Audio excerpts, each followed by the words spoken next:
अगर आपके पास दुनिया को गलत साबित करने का मौका हो तो आप क्या करेंगे? आज की वीडियो में हम आपको एक ऐसे शख्स के बारे में बताएंगे जिसने दुनिया को गलत साबित करने के लिए बहुत से तजर्बात किए और फिर वो अपनी जान से हाथ धो बैठा। इसके साथ कौन सा हादसा हुआ था जिसने उसकी जान ले ली, तो जानने के लिए तैयार हो जाएं। इस आदमी का नाम मैड माइक है, जो एक घरेलू रॉकेट के जरिए खुद को खला में भेजने वाला है ताकि वो सबको ये साबित कर सके कि ज़मीन फ्लैट यानी कि चिपटी है। माइक हमेशा से खतरात मोल लेने वाला शख्स रहा है। वो नौजवानी में बाइक रेसिंग करता था और कुछ अर्सा प्रोफेशनल मोटरसाइकिल जो रेसिंग है उसका भी वो हिस्सा रहा है। मगर इतने जोश और जज्बे के बावजूद ये सब माइक के लिए काफ़ी नहीं था। वो दुनिया का सबसे बड़ा डेयर डेविल बनना चाहता था, लेकिन अफसोस कि अभी तक वो ऐसा नहीं बन सका था और एक आम इंसान की ज़िंदगी गुजार रहा था। वो लॉस वेगस में लेमोजीन ड्राइवर के तौर पर काम कर रहा था, लेकिन वो कुछ मुख्तलिफ चाह रहा था। फिर साल 2002 में एक दिन उसके दिमाग में एक ज़बरदस्त ख्याल आया कि क्यों ना वो एक आलमी रिकॉर्ड बनाए।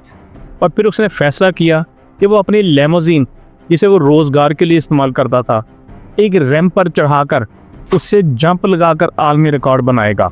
अपने मंसूबे पर अमल करने के लिए वो ऐसा करता है। उसने मुकामी स्पीडवे पर सब कुछ तैयार किया और अपनी लेमोजीन से उसने पूरे 103 फीट तक जंप लगाया। इस जंप की वजह से उसने गिनीज वर्ल्ड रिकॉर्ड जो है वो अपने नाम कर लिया, लेकिन ये भी उसके लिए काफ़ी नहीं था। और फिर तकरीबन 1 साल बाद वो दोबारा अपने ही रिकॉर्ड को तोड़ने की कोशिश करता है और एक नई लेमोजीन पर 125 फीट तक छलांग लगा देता है। इस बार बदकिस्मती से लेमोजीन जंप लगाने के फौरन बाद ज़मीन पर गिर जाती है और गरीब माइक इस बार कोई आलमी रिकॉर्ड नहीं बना पाता। लेकिन इससे माइक को कोई फ़र्क नहीं पड़ता, क्योंकि पहले ही एक आलमी रिकॉर्ड उसने अपने नाम कर रखा था। तो बुनियादी तौर पर उसने जो चाहा वो हासिल कर लिया और अब लोग उसे एक डेयर डेविल के तौर पर जानना शुरू कर देते हैं। इसके बाद माइक फिर सोचना शुरू कर देता है कि अगर उसे दुनिया का सबसे बड़ा डेयर डेविल बनना है तो उसे कुछ बड़ा करना होगा जिससे दुनिया उसको हमेशा याद रखे, क्योंकि सिर्फ लेमोजीन से जंप लगाकर वर्ल्ड रिकॉर्ड बनाना उसके लिए काफ़ी नहीं था। तब उसके दिमाग में एक और ख्याल आता है कि क्यों ना वो एक घरेलू रॉकेट बनाए, और वो सोचता है कि इस तरह वो किसी भी शख्स से ज़्यादा बुलंद परवाज़ कर सकेगा और ये भी एक वर्ल्ड रिकॉर्ड होगा। लेकिन इस मंसूबे पर अमल करने के लिए उसको कुछ मुश्किलात का सामना था, क्योंकि ये ना सिर्फ ख़तरनाक था बल्कि माइक को रॉकेट बनाने का कोई तजर्बा भी नहीं था। उसने अभी तक किसी भी पेचीदा इंजीनियरिंग प्रोजेक्ट पर काम नहीं किया था। लेकिन माइक तो डेयर डेविल बनना चाहता था, इसलिए वो हार मानने वालों में से नहीं था। आखिरकार वो एक ऐसे शख्स से मिलता है जो घरेलू रॉकेट बनाने में महारत रखता है। उस शख्स का नाम वाल्डो था। माइक और वाल्डो मिलकर एक ऐसा रॉकेट बनाने का फैसला करते हैं जो कम से कम अखराजात में तैयार हो सके, क्योंकि दोनों की माली हालत ज़्यादा मुस्तहकम नहीं थी। चुनांचे वो एक सस्ता रॉकेट डिज़ाइन करते हैं जो भाप की ताकत से काम करता था। आम रॉकेट का ईंधन इंतहाई महंगा होता है और भाप पैदा करना निस्बतन आसान था, तो इसलिए वो भाप वाला ही रॉकेट तैयार करते हैं। वो दोनों अपने महदूद वसाइल के साथ दिन रात काम करते हैं और बेकार समझी जाने वाली चीज़ों से रॉकेट तैयार करते हैं। आखिरकार साल 2014 में उनका रॉकेट मुकम्मल हो जाता है और माइक उसे X2 स्काई लेमो का नाम देता है। ये रॉकेट साइज़ में छोटा था, लेकिन इसके पीछे मौजूद जो जुनून था वो बहुत बड़ा था। अब इस रॉकेट को फ़ज़ा में भेजने का मरहला आ चुका था। माइक अपने रॉकेट के साथ खड़ा होता है और ये लम्हा कैमरे की आंख में कैद हो जाता है। बालाखिर एक दिन एरिज़ोना के एक वीरान इलाके में वो अपनी ज़िंदगी के सबसे बड़े तजर्बे के लिए तैयार खड़ा था। वो रॉकेट में सवार होता है और गहरी सांस लेता है और साथ ही काउंटडाउन शुरू हो जाता है। जैसे ही वो सिफर पर पहुंचता है तो रॉकेट एक ज़ोरदार धमाके से फ़ज़ा में बुलंद हो जाता है। ये घरेलू साख्ता रॉकेट तकरीबन 1370 फीट की बुलंदी तक पहुंचता है और फिर माइक पैराशूट खोलता है ताकि वो महफूज तरीके से ज़मीन पर लैंड कर सके। लेकिन यहाँ एक खौफनाक मोड़ आता है और उसका पैराशूट खोलता ही नहीं, जिसकी वजह से रॉकेट बेकाबू होकर ज़मीन की तरफ आता है और फिर ज़ोरदार झटके से नीचे गिर जाता है। इस हादसे में माइक शदीद ज़ख्मी हो जाता है और अगले 2 हफ्ते उसे वॉकर के सहारे चलना पड़ता है। फिर उसके बाद वो सेहतयाब होता है।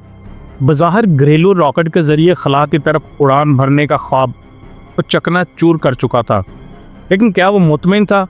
बिल्कुल नहीं, बल्कि इस तजर्बे ने उसके अंदर एक नई दीवानगी भर दी थी। अब वो सिर्फ दोबारा उड़ने का नहीं सोच रहा था, बल्कि पहले से भी ज़्यादा बुलंद उड़ने का ख्वाब देख रहा था।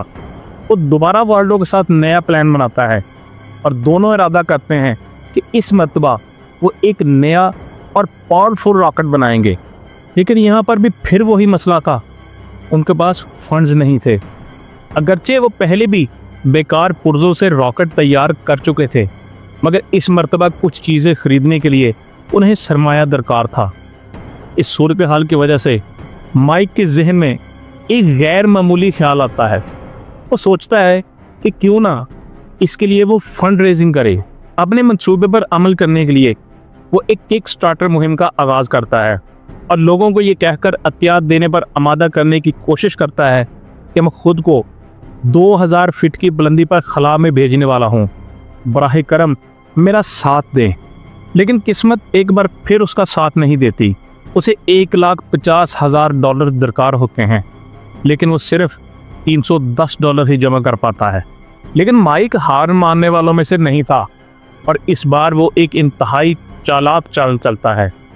वो फ्लैट अर्थ यानी कि चप्पी ज़मीन के मानने वालों की कम्युनिटी से जुड़ जाता है। वो खुलेआम ऐलान करता है कि वो भी फ्लैट अर्थ थ्योरी पर यकीन रखता है। वो अपने बयानात में शिद्दत ले आता है और लोगों को ये यकीन दिलाता है कि मुझे यकीन है कि ज़मीन वो शक्ल नहीं रखती जो हमें स्कूल में सिखाई गई थी। मैं एक घरेलू रॉकेट खला में भेजूंगा ताकि खुद जाकर ज़मीन की हकीकत को देख सकूं कि वो कैसी है। ये दावा फ्लैट अर्थ कम्युनिटी के लिए एक ज़बरदस्त मौका बन जाता है कि वो ज़मीन की असल साफ जानने के हवाले से कोशिश करें। वो उसकी हमायत में आगे आते हैं और उसके लिए GoFundMe मुहिम चलाना शुरू कर देते हैं। इस मुहिम के नतीजा में वो $8500 जमा कर लेते हैं। ये रकम लाखों में तो नहीं थी, लेकिन इतनी ज़रूर थी कि माइक और वाल्डो एक और रॉकेट बना सकें। चुनांचे वो एक नया रॉकेट तैयार करते हैं और दिलचस्प बात यह है कि इस पर फ्लैट अर्थ जली हरूफ में लिखा जाता है। बालाखिर 4 साल बाद यानी कि 2018 में वो दूसरा रॉकेट लॉन्च करने जा रहे थे। माइक अपनी मखसूस जुनूनी हिम्मत के साथ रॉकेट में सवार होता है और रॉकेट एक ज़ोरदार धमाके के साथ आसमान की तरफ उड़ान भरता है। ये रॉकेट 1875 फीट की बुलंदी तक पहुंचता है, यानी पहले रॉकेट से तकरीबन 500 फीट ज़्यादा ऊंचा। इस बुलंदी पर पहुंचने के बाद उसके छोटे पैराशूट खुलते हैं और माइक बहिफाजत ज़मीन पर उतर जाता है। ये एक और कामयाब तजर्बा था, लेकिन ये माइक के जुनून की आखिरी हद नहीं थी। वो कुछ मज़ीद बड़ा और ख़तरनाक करने की तैयारी करने का सोचने लगता है कि अब मज़ीद क्या किया जाए, व्हाट नेक्स्ट। ये था माइक का प्लान। अब ये बात साफ थी कि ये लॉन्च खला में जाने के लिए नहीं थी, बल्कि सिर्फ एक आजमाइशी उड़ान थी जो मुस्तकबिल में एक बड़े मिशन की तैयारी का हिस्सा थी। लेकिन जो भी हो, माइक ने फ्लैट अर्थ कम्युनिटी को धोखा तो दे दिया था। उनसे रकम बटोर ली और अपने पिछले रिकॉर्ड से 500 फीट ज़्यादा ऊंचा उड़ने में कामयाब हो गया था। वो ये एक बड़ी कामयाबी थी, मगर माइक के लिए ये काफ़ी नहीं था।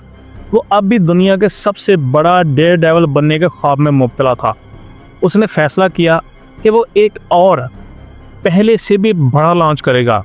इस वक्त तक कुछ लोग उसके इर्द गिर्द सरगोशियाँ करने लगे थे और कहने लगे कि माइक, तुम्हें अब मज़ीद कुछ साबित करने की ज़रूरत नहीं। तुमने कई बार रॉकेट लॉन्च किया और सब जानते हैं कि तुम एक सच्चे डेयर डेविल हो। लेकिन माइक अपनी ज़िद पर अड़ा रहा और किसी भी कीमत पर वो अपनी मुहिम जारी रखना चाहता था, क्योंकि मीडिया भी माइक को अपनी शाह सुर्खियों में जगह दे चुका था। उसे मुख्तलिफ टीवी चैनल्स पर बुलाया जा रहा था। साइंस चैनल की एक फिल्म, जो उसकी एक टीम थी, वो उसका पीछा कर रही थी ताकि उसके कारनामों पर एक दस्तावेजी फिल्म बनाई जा सके। उसे एक मशहूर टीवी सीरीज होममेड एस्ट्रोनॉट्स में शामिल किया जा रहा था। माइक और वाल्डो एक तीसरा रॉकेट तैयार करते हैं और हकीकत में ये उनका सबसे बेहतर नजर आने वाला रॉकेट था। ऐसा लगता था कि इस बार उन्हें कुछ स्पॉन्सर्स भी मिल गए हैं। चाहे जैसा भी था, माइक ने ये मुमकिन बना लिया। बाला आकर वो दिन आ गया जो उसका सबसे बड़ा और शानदार लॉन्च साबित होने वाला था। साइंस चैनल की टीम वहां मौजूद थी ताकि उस लम्हे को टीवी शो के लिए रिकॉर्ड किया जा सके, और तकरीबन 50 दूसरे लोग भी इस मंजर को देखने के लिए बेताब थे। माइक पूरी तैयारी के साथ रॉकेट में सवार होता है। वो खुद को सेट करता है और सब कुछ फाइनल कर लेता है। लॉन्च की तैयारियां मुकम्मल होने के बाद काउंटडाउन शुरू हो जाता है, और फिर जैसे ही रॉकेट लॉन्च होता है तो माइक और उसका रॉकेट ज़बरदस्त रफ्तार से फ़ज़ा में बुलंद हो जाते हैं। मगर फिर कुछ बहुत ही ख़तरनाक हो जाता है और रॉकेट लॉन्च के दौरान सीढ़ी से मामूली सा टकरा जाता है। ये वही सीढ़ी थी जिसे माइक ने रॉकेट में चढ़ने के लिए इस्तेमाल किया था। ये टकराव रॉकेट के एक पैराशूट को उलझा देता है, जिसकी वजह से वो पैराशूट फट जाता है और रॉकेट का तवाज़ुन बिगड़ जाता है। यही ख़तरनाक मरहला था कि उसका तवाज़ुन बिगड़ा और फिर हर चीज़ उलट पुलट हो गई। किसी के पास इस बात का सबूत नहीं था कि रॉकेट के अंदर क्या हुआ होगा, लेकिन माहिरीन का मानना है कि अचानक लगने वाले इस ज़ोरदार झटके से माइक बेहोश हो गया होगा। इसका मतलब है कि वो अंदर मौजूद किसी भी रिजर्व पैराशूट को नहीं खोल सका। यही वो लम्हा था जब सब कुछ बिगड़ जाता है, जिसकी वजह से माइक का रॉकेट तेज़ी से ज़मीन की तरफ गिरने लगता है और फिर बड़े बुरे तरीके से वो ज़मीन से टकरा जाता है, और इस टकराव के बायस माइक अपनी ज़िंदगी गंवा देता है। 64 साला माइक एक होममेड एस्ट्रोनॉट के तौर पर जाना जाता है।